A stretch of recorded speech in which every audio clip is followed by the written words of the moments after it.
अस्सलाम वालेकुम दोस्तों, क्या हाल चाल है आप सबके? ठीक ठाक। मैं इनाम उल हक और आप देख रहे हैं टेक सब। दोस्तों, ये वीडियो सिर्फ वर्चुअल यूनिवर्सिटी के स्टूडेंट्स के लिए है जिनका इस बार या फाइनल प्रोजेक्ट के लिए वो परेशान है कि वो आप किस तरीके से अपना जो फाइनल प्रोजेक्ट है वो बनाएंगे। तो इस वीडियो सीरीज़ के अंदर मैं आपको कंप्लीट डिटेल के साथ गाइड करूँगा कि आप किस तरीके से फाइनल ईयर प्रोजेक्ट को बना सकते हैं या उनकी आप किस तरीके से तैयारी उनकी कर सकते हैं। तो इस वीडियो के अंदर मैं सिर्फ आपको SRS असाइनमेंट के बारे में बताऊंगा। उससे नेक्स्ट वीडियो में आपको मैं बताऊंगा डिज़ाइन डॉक्यूमेंट के बारे में। फिर जब टेस्ट फेस आएगी असाइनमेंट तो टेस्ट फेस के बारे में भी बात करेंगे। फिर हमारे जो फाइनल ईयर प्रोजेक्ट की कोडिंग होती है, फाइनल कोडिंग, वो कोडिंग भी हम करेंगे। उसके बाद फाइनल रिपोर्ट्स भी बनाएंगे और फाइनल प्रेजेंटेशन भी इंशाल्लाह ताला बनाएंगे। तो ये मैं आपको पहले कंफर्म कर दूं कि ये मैं किसी का प्रोजेक्ट नहीं बनाऊंगा। ये जो मैं प्रोजेक्ट आपको गाइड करने के लिए बनाऊंगा ये जस्ट गाइड करने के लिए है। आप इसको कॉपी पेस्ट बिल्कुल भी मत करना अपने प्रोजेक्ट के अंदर। अगर आपने करना भी है तो आप उसको चेंजेस करके, थोड़ी बहुत चेंजेस करके आप उसको यूज़ कर सकते हो। लेकिन मैं फिर से आपको कहूँगा कि आप कोई भी मैं जो यूज़ करूँ वो आप कॉपी पेस्ट मत करना, और ना ही मैं ये किसी का प्रोजेक्ट बना रहा हूँ। तो जो SRS हमारी असाइनमेंट है उसके अंदर हमारे पास चंद चीज़ें होती हैं जो हमने बनानी होती हैं। फ़र्स्ट ऑफ़ ऑल हमने बनाना होता है उसका प्रोजेक्ट का स्कोप। हमने देखना होता है कि प्रोजेक्ट का स्कोप क्या है, वो हमने लिखना होता है। उसके बाद हमने उसकी लिखनी होती है functional requirements, non functional requirements. ये मैं आपको पॉइंट बता रहा हूँ, फिर इसकी डिटेल में हम जाएंगे। उसके बाद हमारे पास होता है यूज़ केस डायग्राम, फिर हमारे पास होता है यूज़ केस सिनेरियो, फिर हमारे पास होता है अडॉप्टेड मेथडोलॉजी, फिर लास्ट में हमारे पास होता है वर्क प्लान। तो अब ये हम प्रैक्टिकल सारा वर्क करते हैं कि ये सारा कुछ हम कैसे बना सकते हैं। जैसे ये मैंने किसी के LMS से ये SRS डॉक्यूमेंट जो है वो मैंने डाउनलोड किया है, और ये हमें वो बिल्कुल ऐसे एक सिंपल सा वो हमें एक टेम्पलेट बनाया हमें देते हैं SRS की, और डिज़ाइन डॉक्यूमेंट या फाइनल रिपोर्ट या प्रेजेंटेशन के वो ऐसे टेम्पलेट्स हमें बने बनाए वहाँ पर मिल जाते हैं LMS के ऊपर। तो सबसे पहले यहाँ पर तो होता है हमारा टाइटल होता है कि हम प्रोजेक्ट का जो हमने प्रोजेक्ट सेलेक्ट किया होता है उसका जो टाइटल होता है वो यहाँ पर हमने लिखना होता है। तो जो ये हमारी लिस्ट आई हुई थी यहाँ से मैं एक प्रोजेक्ट सेलेक्ट कर लेता हूँ। ये वाला, ये मुझे आसान लगा, इसको मैं यहाँ से मैंने कॉपी किया और यहाँ पर आकर मैं इसको पेस्ट कर देता हूँ ताकि उसकी जो स्टाइलिंग है वो ख़त्म हो जाए। यहाँ पर आकर मैंने इसको कर दिया पेस्ट। उसके बाद हमारे पास ये वैसे का वैसे रह जाए। ये हमारे पास आ गया वर्जन हमारा ये होता है कि हमने जब जितनी बार भी हमने अपनी असाइनमेंट को करेक्ट करके LMS पर सबमिट किया है, कोई मिस्टेक है दोबारा से हमने करेक्ट करके दोबारा से LMS पर सबमिट किया तो हमारा यहाँ वर्जन चेंज होता रहेगा। अगर हमने एक बार किया तो ये हमारा यही रहेगा। अगर हमने वो दोबारा से मिस्टेक हमने सही करके दोबारा से LMS पर अपलोड किया तो यहाँ पर हम वर्जन उसका चेंज करेंगे। उसके बाद यहाँ पर हमारी रहती है ग्रुप ID, जो हमारी जब हम प्रोजेक्ट सेलेक्ट करते हैं तो हमारा वो ग्रुप ID हमें वो प्रोजेक्ट की जो वेबसाइट है वहाँ पर हमें वो मिल रही होती है। आप कोर्स वेबसाइट में जाओ ना तो वहाँ पर हमें असाइनमेंट्स के अंदर तो प्रोजेक्ट टाइटल के नीचे ही हमारी ग्रुप ID होती है, तो वो आप ग्रुप ID यहाँ पर लिख लो तो बेहतर है। अगर आप यहाँ पर अपनी स्टूडेंट ID लिखना चाहो तो वो भी आप लिख सकते हो, उससे कोई मसला नहीं होता। यहाँ पर मैं अपनी ID लिख देता हूँ और इसको मैं हाइड कर देता हूँ। ये मैंने अपनी ID लिख दी और यहाँ पर हमारा जो प्रोजेक्ट का सुपरवाइज़र होता है हमने उसका नाम लिखना होता है। तो इस प्रोजेक्ट का सुपरवाइज़र कौन है? वो है सुम्बुल जावेद। इसको मैं यहाँ से कॉपी करके यहाँ पर डाल देता हूँ। ये मैंने हमारा मैम का नाम भी लिख दिया। उसके बाद हमारे पास आ जाती है रिवीजन हिस्ट्री। अब रिवीजन हिस्ट्री मैंने वही जो मैंने आपको पहले बताया वही है कि जितनी बार भी आप उसको रिवीजन करते रहोगे आप उतनी बार आप यहाँ पर इसकी रिवीजन लिखते जाओगे। वर्जन इसका 1 है 1.0 है। करंट डेट हमारी ये है। अगर आपने दोबारा से अपना जो ये असाइनमेंट आपने दोबारा से करेक्ट करके भेजी है तो इसके नीचे हमारी दूसरी डेट आ जाएगी जिस डेट को हमने भेजा है, और यहाँ पर हमारे पास नीचे उसका वेरिएंट आ जाएगा 1.1। फिर अगर आपने 3 बार की है तो यहाँ पर तीसरी बार 1.2 आ जाएगा, फिर चौथी बार 1.3 आ जाएगा, और यहाँ पर हम ऑथर लिखेंगे कि हमारी स्टूडेंट आईडी यहाँ पर लिखेंगे, जो बंदा बना रहा है उसका हम यहाँ पर आईडी लिखेंगे जो स्टूडेंट बना रहा है। और यहाँ पर हमारा होता है इंट्रोडक्शन टू ऑफ प्रोजेक्ट। यहाँ पर आप थोड़ी बहुत इसकी डिस्क्रिप्शन लिख सकते हो प्रोजेक्ट की, और ये भी आप अपनी मर्ज़ी से लिख सकते हो। मैं यहाँ पर सिर्फ कॉपी पेस्ट करता हूँ। मैं इसका ये फर्स्ट पैराग्राफ जो है ये यहाँ से उठा लेता हूँ और यहाँ मैंने डाल दिया। ये एक पैराग्राफ लिख लो आप, आपकी मर्ज़ी है। आप ऐसी तरह थोड़ा बहुत लिख दो तो वो आपका चल जाता है। उसके बाद यहाँ पर आप करंट डेट लिखो। करंट डेट हमारी है 06/05/2020। यहाँ पर आप अपनी स्टूडेंट आईडी लिख सकते हो। मैं अगेन अपनी आईडी लिख देता हूँ। ये मैंने यहाँ पर अपनी आईडी स्टूडेंट आईडी लिख दी, और ये मेरी एक रिवीजन हो गई। अभी मेरी कोई मिस्टेक नहीं हुई इसलिए मेरा 1.0 है। उसके बाद नीचे आ गए। यहाँ पर अब देखो हमारे पास कंटेंट्स इसके आ गए टेबल के, जो चीज़ें हमने बनानी है। अब हम जाते हैं पहले स्कोप के ऊपर। Right here in detail about the scope of your project. आपने यहाँ पर डिटेल के साथ अपना जो प्रोजेक्ट के स्कोप है वो लिखना है कि प्रोजेक्ट का क्या स्कोप है, आप क्यों बना रहे हो, तो वो आप यहाँ पर लिख सकते हो। आप ज़्यादा से ज़्यादा 3 पैराग्राफ लिख लो तो बेस्ट है।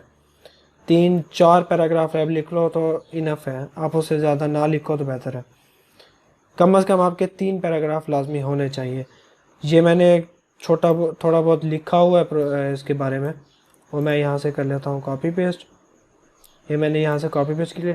अगेन आप इसको कॉपी पेस्ट ना करना, ये मैंने इंटरनेट से देखकर लिखे हैं, और इंटरनेट से मैंने सर्च किया था और वहाँ से मैंने इनको देखकर लिखा हुआ। तो आप ये अपनी वर्डिंग्स के अंदर आप लिख लेना। तो मैंने ये सिर्फ 3 इसके पैराग्राफ लिखे हैं, 2 और एक ये ऐसे ही सिंपल नीचे लाइन लिख दी है। ये हो गया हमारा स्कोप, इसका हो गया। उसके बाद हम नीचे आ जाते हैं फंक्शनल रिक्वायरमेंट्स और नॉन फंक्शनल रिक्वायरमेंट्स।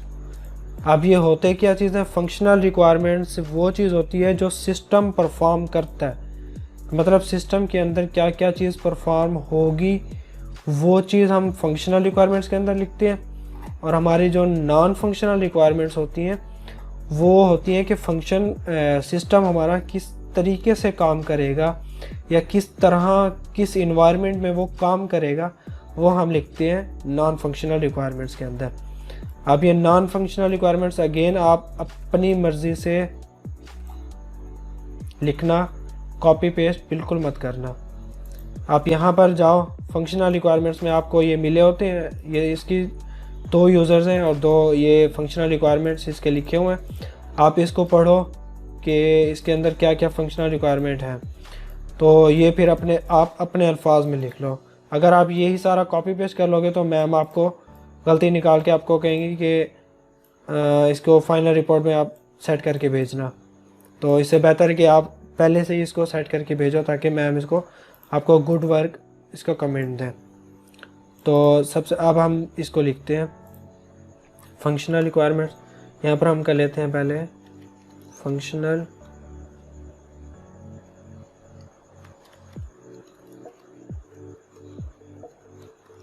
रिक्वायरमेंट्स। इसको मैं अंडरलाइन कर देता हूँ और बोल्ड भी कर देता हूँ।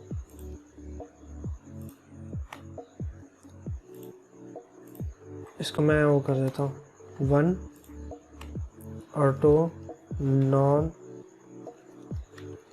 Functional requirements. ये हो गई 1.1।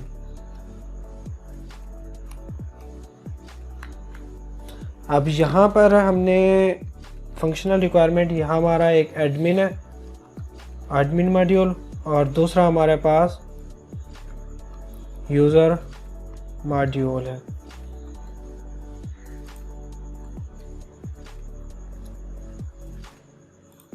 अब एडमिन मॉड्यूल के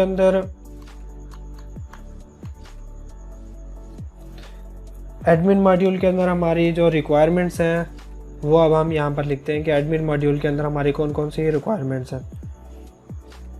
तो यहाँ पर हम देखते हैं एडमिन, ये चीज़ यहाँ पर हम सबसे पहले तो हम लिख लेते हैं कि एडमिन, एक मिनट, ये बोल्ड हो गया सारा, बोल्ड और अंडरलाइन खत्म। Admin can log in to the system. फिर हमारे पास आ गया admin can manage all registered users, ये मैंने लिख दिया। उसके बाद admin can add furniture items, ये हमारा जो ये लिखा हुआ है,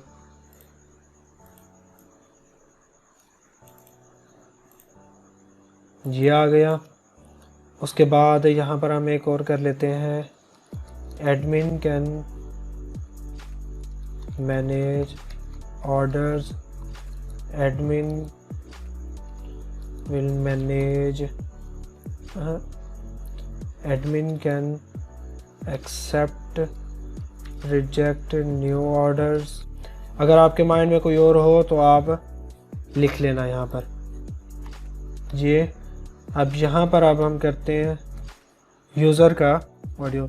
यूज़र सबसे पहले तो अपना अकाउंट क्रिएट करेगा। User can create account to this system, user can log in to the system.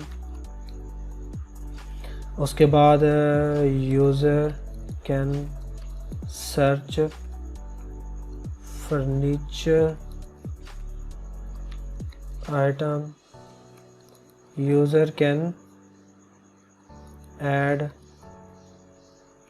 One or more items in shopping cart, user can update his her profile, ये भी लिख लेते हैं। उसके बाद हम यहाँ पर एक और लिख लेते हैं, user can place order after fill a order form, नहीं, fill a form, she can select payment method, cash on delivery, ये आ गई। User can view cancel his her order, ये आ गई हमारे पास इसकी फंक्शनल रिक्वायरमेंट्स। आप इस फंक्शनल रिक्वायरमेंट्स को कॉपी पेस्ट बिल्कुल मत करना, ये मैं आपको बार बार कह रहा हूँ। आप इनको चेंज करके अपने वर्डिंग्स के अंदर आप लिख सकते हो।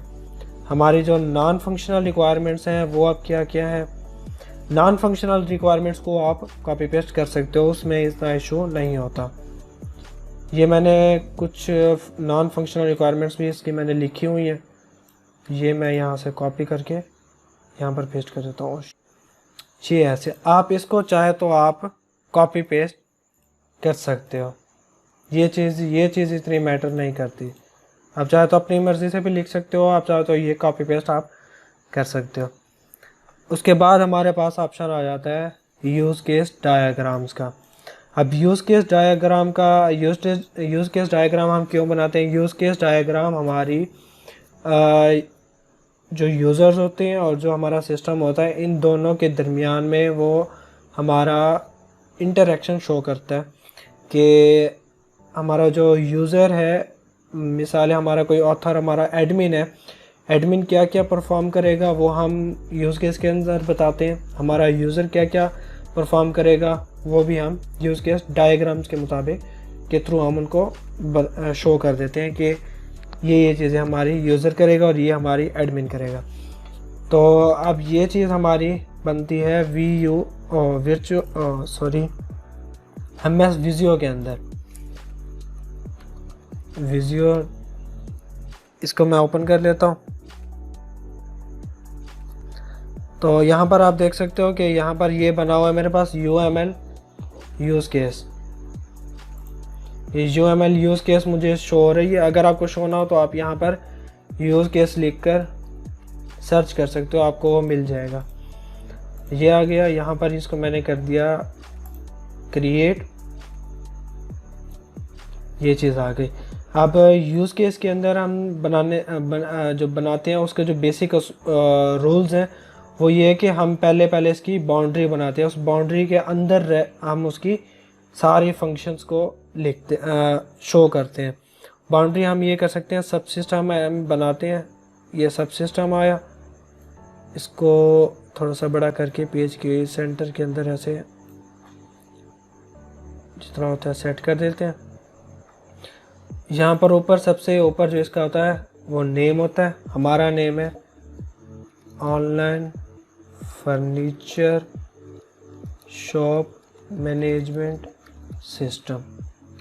इसको मैं सेंटर कर देता हूँ और इस पूरी की शेप में ब्लू कर देता हूँ और इसका कलर जो है वो भी मैं ब्लू कर देता हूँ।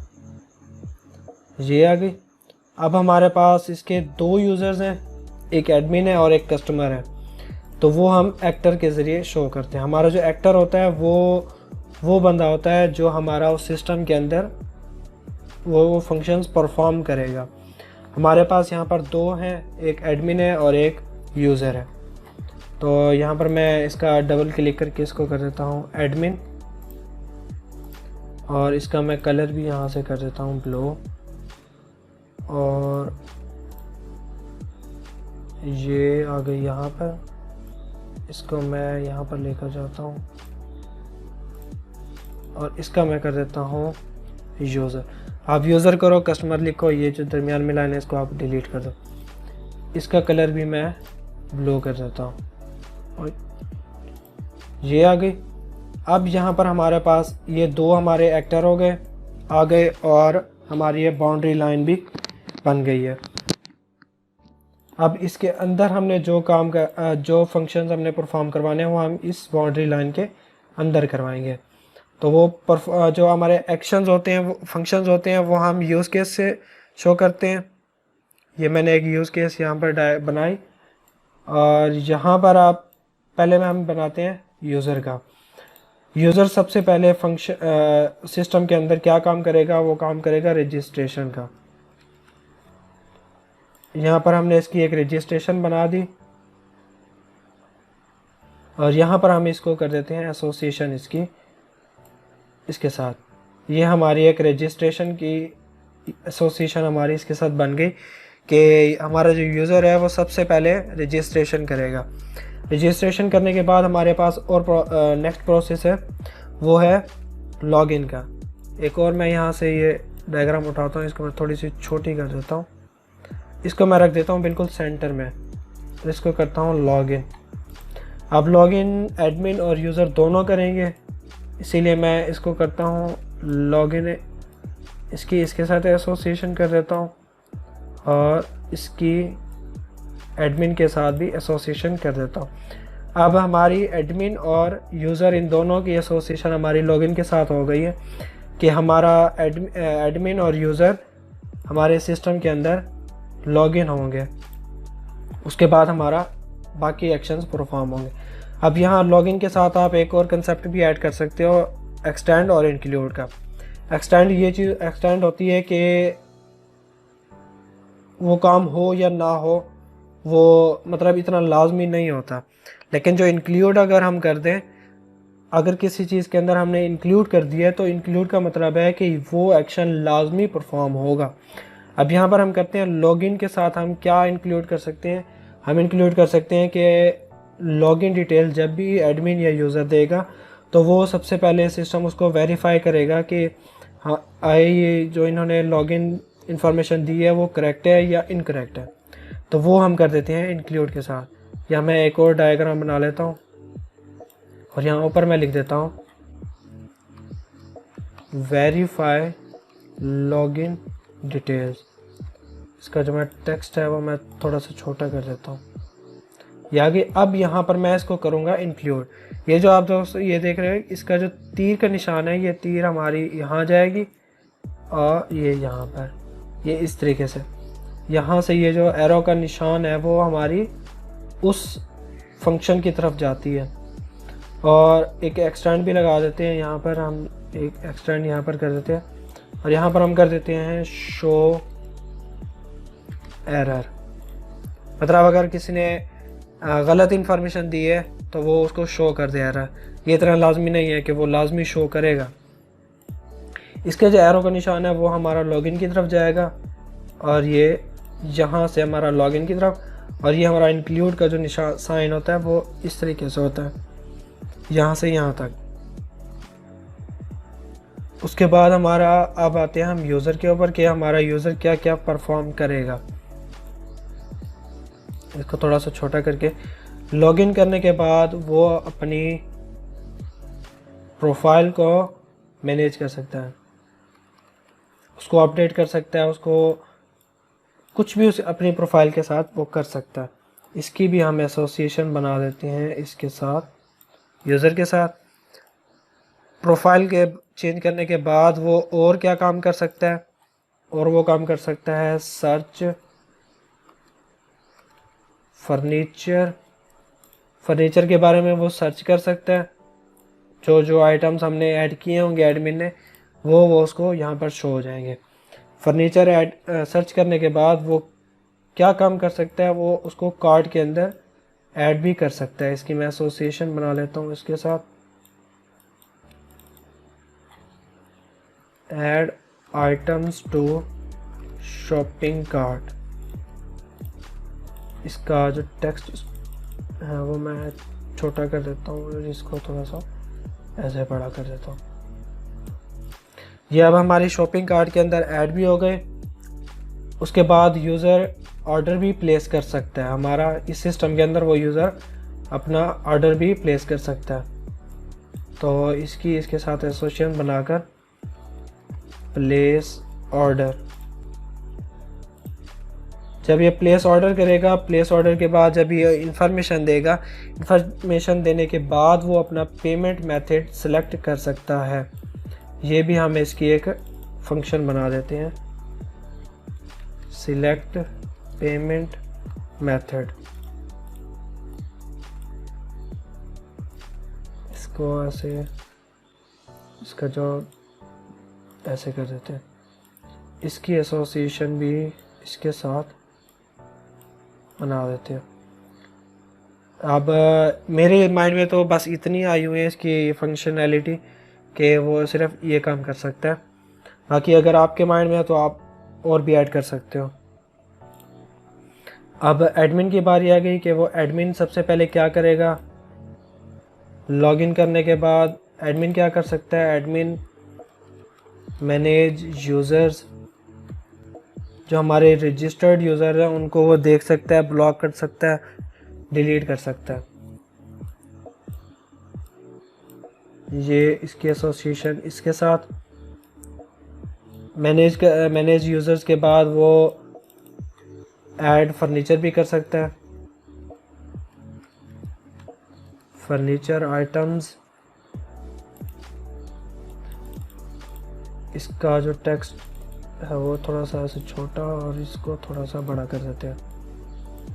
ये आ गई एसोसिएशन इसके साथ, इधर से इसके साथ। और यहाँ पर हम एक और बना लेते हैं मैनेज आइटम्स, कि वो उनको डिलीट अपडेट सारा कुछ कर सकता है। मैनेज फर्नीचर आइटम्स, इसका भी ऐसे छोटा सा कर देते हैं और इसकी एसोसिएशन भी बना देते हैं इसके साथ। उसके बाद एक और बना लेते हैं, वो बनाते हैं manage orders.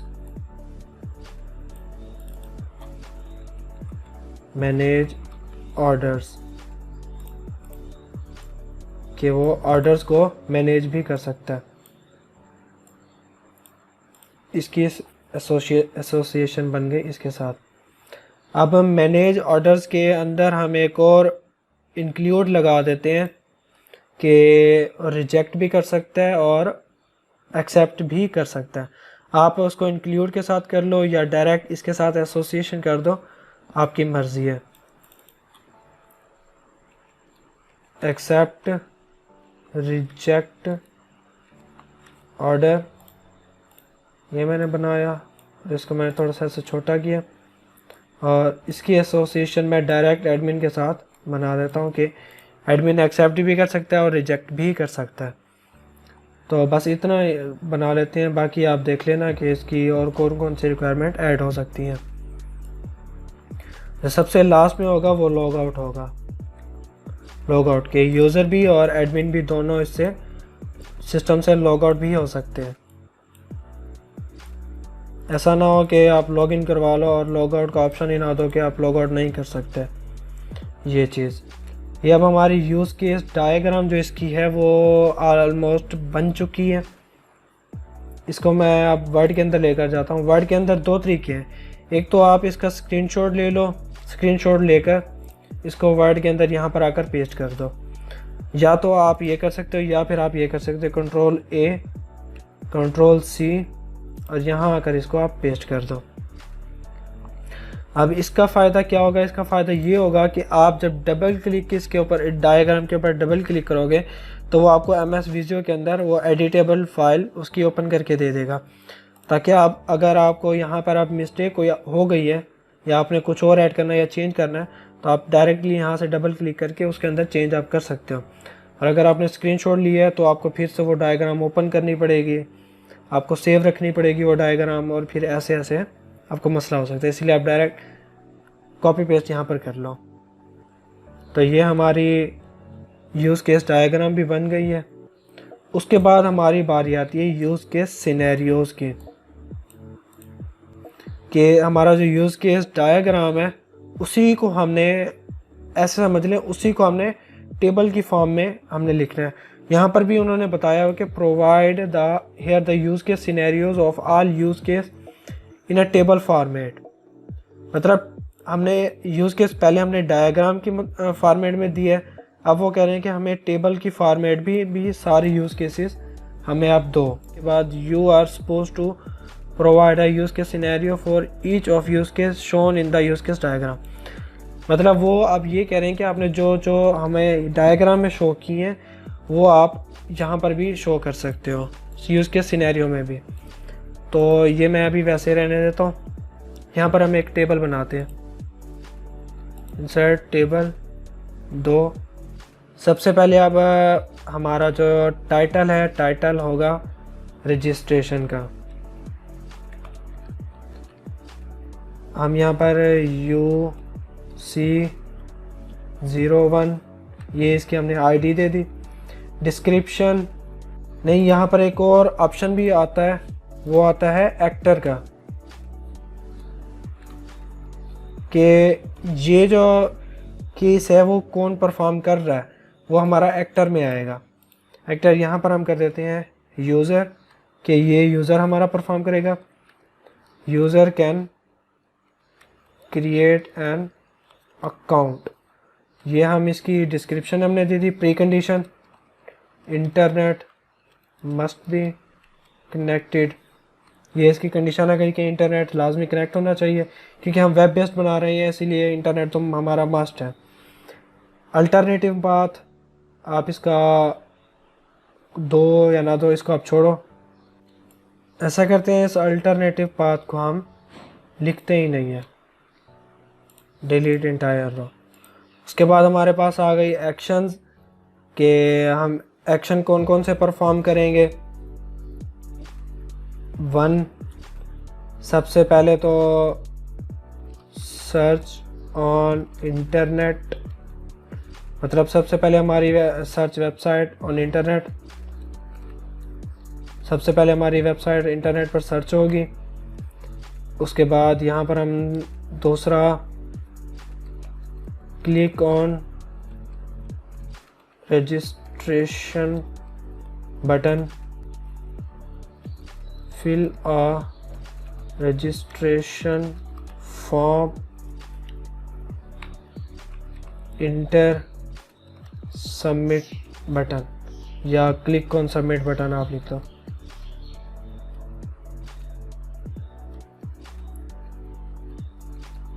Click on register button. Post condition आपकी क्या होगी, यहाँ पर हम लिख देते हैं ऑपरेशन सक्सेसफुली रन।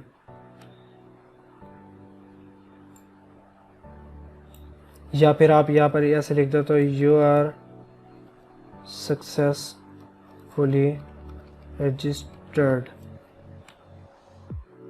एक्सेप्शन यहाँ पर लिख देते हैं शो एरर, अगर कोई एक्सेप्शन आया please inter correct details. Author कौन है इसका, ऑथर जो हमारा आईडी है वही मैं अपनी आईडी लिख देता हूँ।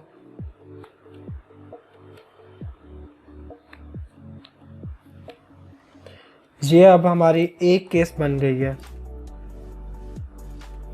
ये एक केस हमने बना लिए।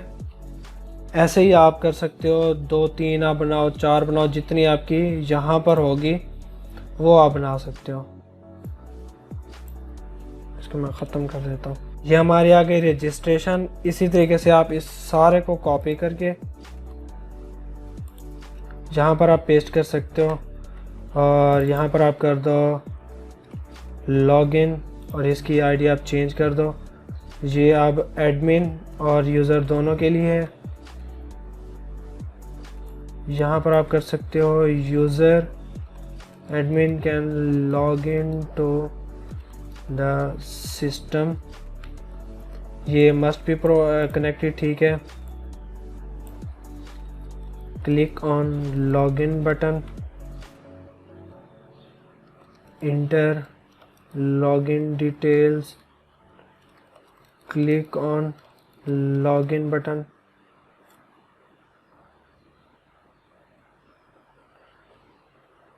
और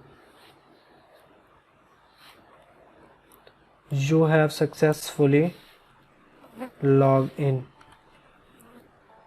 ये जो हमारी कंडीशन है वो वैसे ही आ गई। एक्सेप्शन इसकी शो एरर,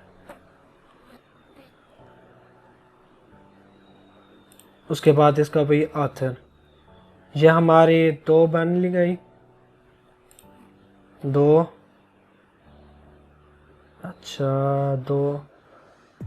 चलो ये मैंने सिर्फ ये 2 बनाई क्योंकि वीडियो बहुत लेंथी हो गई है।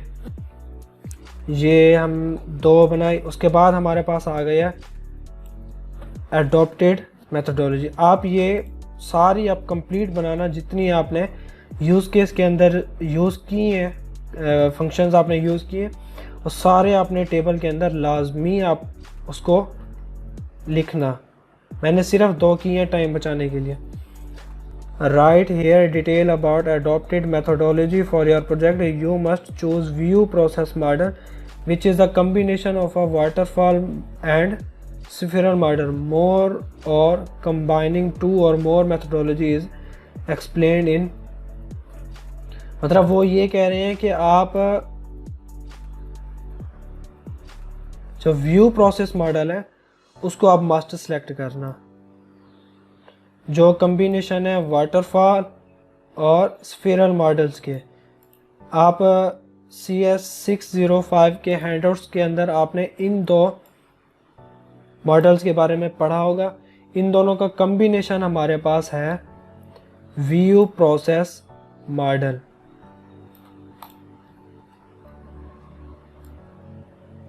यहाँ पर आप लिख सकते हो, मैं ये भी वही वैसे ही कॉपी पेस्ट कर दूँगा। आप इसको अपनी वर्डिंग्स के अंदर लिखना, आप जैसे आपने लिखना है आप वैसे लिखो। मैं इसको अगेन कॉपी पेस्ट करता हूँ। ये मैंने ऊपर अडॉप्ट मेथोडोलॉजी लिख दी है। ये मैं इसको ब्लर इसलिए कर रहा हूँ क्योंकि ये मैंने किसी स्टूडेंट का उठाया हुआ है, तो वो आप कॉपी पेस्ट ना कर लो, इसलिए ये चीज़ मैंने ब्लर कर दी है।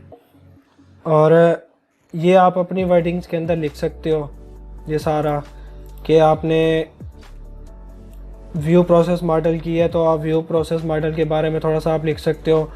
आप स्फीरल मॉडल और जो वाटरफॉल मॉडल है उसका आप थोड़ा आप हिस्सा आप लिख सकते हो, जो कि कम्बिनेशन है व्यू प्रोसेस मॉडल। इन दोनों का जो कम्बिनेशन आपको नज़र आता है कि ये हो सकता है, वो आप उसकी थोड़ी आप कंटेंट उसका लिख सकते हो और बता सकते हो कि आप reason to choose this methodology, कि आपने इसको चूज़ क्यों की है। उसके आप थोड़े से पॉइंट्स आप लिख दो कि मैंने इसलिए चूज़ की है कि ये व्यू प्रोसेस ये दो मॉडल्स का कम्बिनेशन है, इससे फिर it is also called as verification और वैलिडेशन मॉडल, या इस तरीके से आप पॉइंट्स भी इसके बनाकर लिख सकते हो। उसके बाद हमारे पास आ गई है provide Gantt chart of your final year project. मतलब अब हमने यहाँ पर बताना है कि वर्क प्लान हमने पूरा जो हमने प्रोजेक्ट बनाना है वो कितने दिनों के अंदर बनाना है और कौन कौन सी डेट को हमने कौन कौन सा काम करना है। तो आप वो चीज़ आप एक चार्ट के ज़रिए आप बनाकर यहाँ पर आप लिख सकते हो। तो वो मैं बनाता हूँ। ये आप ऐसे कर लें कि स्टार्टिंग डेट मैं आपको बताता हूँ। प्रोजेक्ट, ये मैंने MS प्रोजेक्ट इसका ओपन किया, हो जाओ ओपन हो जाए, इसको मैंने ब्लैंक बना लिया। यहाँ पर हम इसका टास्क नेम देंगे SRS, ड्यूरेशन हमारे पास डेज है और स्टार्टिंग हम आज से कर देते हैं। ये हमारा फ्राइडे तक हमारा 23 दिन हो गए हैं। उसके बाद हमारे पास होता है इसका स्कोप हमारे पास, इसको मैं करूँगा ऑटो शेड्यूल 3 डेज़। हमारा ये आ गया फ्राइडे से वेडनेस से फ्राइडे तक 8 तक। उसके बाद हमारी आ गई रिक्वायरमेंट्स, इसको भी मैं ऑटो शेड्यूल कर देता हूँ 3 डेज़। ये भी हमारा सेम वही डेट स्टार्ट हो रही है 8 पर हमारी ये ख़त्म हो रही है, तो हम यहाँ से 9 करेंगे। 9 वो कह रहा है कि move requirements to the next working days, मतलब वो सैटरडे और संडे को वो छुट्टी रख रहा है, लेकिन हमने सैटरडे संडे को भी काम करना है। तो हम इसको करेंगे make Saturday may 9/20 of working days, ताकि वो हमारा कैलकुलेशन ठीक से कर दे। तो वो उसने सैटरडे को बना दिया और 12 तारीख तक उसका 3 डेज उसके बना लिए। रिक्वायरमेंट्स के बाद हमारे पास आता है यूज़ केस डायग्राम। अब यूज़ केस डायग्राम इसको भी मैं करता हूँ ऑटो, और इसका मैं कर देता हूँ 3 डेज़। अब ट्यूसडे वेडनेस, ये अब ट्यूसडे 12, इसको अब हमने करना है 13 से आगे। ये क्या कह रहा है, ओके, ये इसको मैं ऐसे थोड़ा सा बड़ा कर देता हूँ ताकि डेट हमें नज़र आ जाए।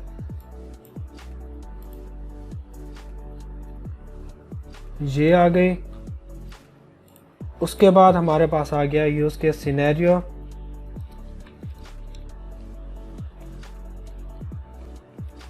यूज़ केस सिनेरियो, इसको भी मैं auto increment auto schedule 3 days.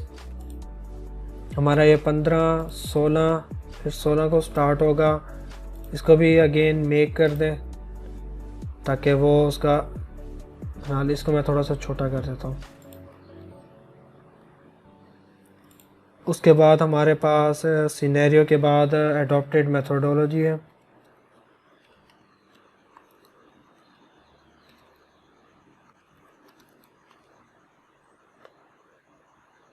ये भी 3 डेज, इसको भी मैं ऑटो शेड्यूल कर देता हूँ। ये हमारा 19 को ख़त्म हो रहा है। उसके बाद ये होगा 20 को। Do you want keep the constant so this task will start on the end, ठीक है, ये हो गया। उसके बाद हमारा यहाँ पर, इसको भी मैं ऑटो इंक्रीमेंट ऑलरेडी कर देता हूँ, और यहाँ पर हमारा आ गया वर्क प्लान। इसको भी मैं 3 डेज कर देता हूँ, और ये हमारा फ्राइडे 22 को 23, इसको अगेन मेक कर दें। ओके, ये आ गया हमारे पास वर्क प्लान।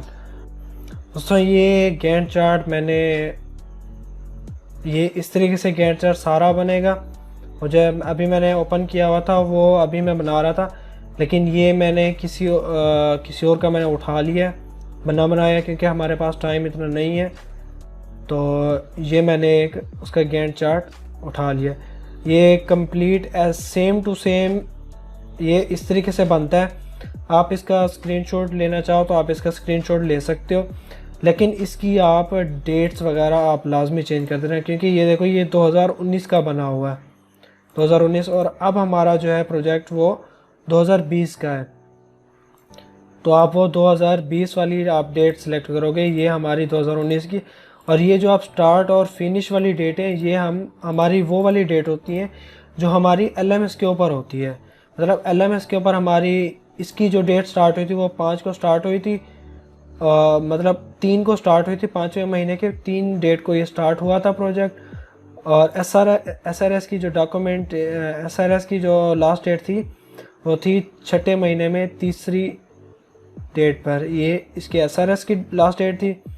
फिर 4 डेट को इसकी लास्ट डेट थी डिज़ाइन डॉक्यूमेंट की। ऐसी टेस्ट फेज़ की लास्ट डेट थी 15, और फाइनल डिलीवरी का जो था वो था 10वें महीने में 7 तारीख पर इसकी लास्ट डेट थी।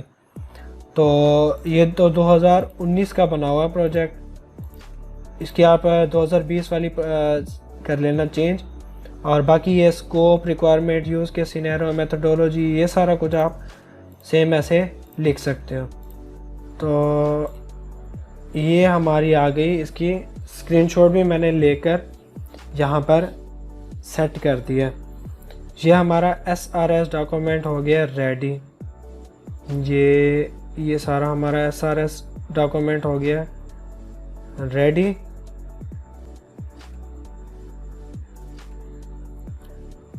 तो आप इस तरीके से अपना SRS बना सकते हो। और मैं अगेन आपको फिर से बता दूं, इसमें से आपने कॉपी पेस्ट कुछ भी ना करना, आप अपनी वर्डिंग्स के अंदर आप इसको लिखना। मैंने सिर्फ आपको गाइड किया है कि किस तरीके से बनता है, और जितना आसान हो सके मैंने आपके लिए आसान करके समझा दिया आपको। बाकी इसकी 20-25 दिन ही होते हैं, आप आसानी से इसको पूरी रिसर्च करके आप इसके डॉक्यूमेंट जो है वो आप बना सकते हो। उम्मीद है दोस्तों आपको ये वीडियो पसंद आई होगी, और अगर आपको इसमें कोई भी कन्फ्यूजन है या कोई भी आपको क्वेश्चन है या कुछ भी आपको समझ नहीं आया, तो आप मुझे कमेंट सेक्शन के अंदर आप मुझे लाजमी बता देना। या अगर मैंने कुछ गलत आपको इन्फॉर्मेशन दी है या कुछ गलत बताया है, तो वो भी आप मुझे कमेंट सेक्शन के अंदर लाजमी मुझे सही इन्फॉर्मेशन आप दे देना, ताकि मैं भी अपना नॉलेज को ठीक कर सकूं। तो उम्मीद है आपको वीडियो पसंद आएगी। अगर आपको वीडियो पसंद आएगी तो वीडियो को लाइक करके दोस्तों के साथ इसको लाजमी शेयर कर देना, ताकि बाकी जो स्टूडेंट्स हैं वो भी इससे फ़ायदा उठा सकें। और चैनल को सब्सक्राइब लाजमी कर देना। इससे अब जो नेक्स्ट वीडियो होगी वो हम करेंगे डिज़ाइन डॉक्यूमेंट के ऊपर बात करेंगे, और डिज़ाइन डॉक्यूमेंट बनाएंगे कि हम डिज़ाइन डॉक्यूमेंट किस तरीके से बना सकते हैं। तो मिलते हैं फिर नेक्स्ट वीडियो में। चैनल को लाजमी सब्सक्राइब कर देना।